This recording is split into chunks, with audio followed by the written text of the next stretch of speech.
যে ব্যক্তি ঈশ্বরের থেকে তার সম্মান বেশি মনে করে এবং ঈশ্বরের দাসের থেকে তার সম্মান বেশি মনে করে, সে ব্যক্তির জীবনে বহুত অহংকারে ভরা আছে একদম। আজ লোকরা যখন কাউকে কারেক্ট করা হয়, সঠিক করা হয়, তো সেটা লোকরা দুঃখের বিষয় মনে করে যে আমাকে যেন অপমান করা হচ্ছে, আমার যেন বেউজ্জতি হচ্ছে। আর লোকরা জানে না সেই বেউজ্জতি, সেই কারেক্ট করা আপনাকে সারা জীবনের জন্য কত সুখী বানাবে একদম। আমেন। কিন্তু আজ লোকরা দুনিয়াতে গালিগালাজ খেতে চায়, দুনিয়াতে সব কিছু করতে চায়, কিন্তু কোনো জেনুইন লোকদের হাতে ডাঁট খেতে চায় না, জেনুইন লোকদের হাতে পড়তে চায় না। জেনুইন লোক কোনোদিন ও ঢিলা ঢালা পছন্দ করবে না।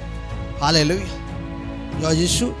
এই জায়গাতে বহুত লোকরা মার খায়, এই জায়গাতে বিশ্বাসীরা মার খায়, এই জায়গাতে ভলেন্টিয়ার্সরা মার খায়, আর অনেক লোক এই কারণে পিছিয়ে যায়। কিন্তু আমি দেখেছি যে সমস্ত ব্যক্তি আত্মাতে স্ট্রিক্টলি ফলো করে গেছে, চাহে ডাঁট পড়া সত্ত্বেও, চাহে অপমান সত্ত্বেও সেবা করে গেছে, তো তাদেরকে ঈশ্বর অনেক বাড়িয়েছে একদম। আমেন।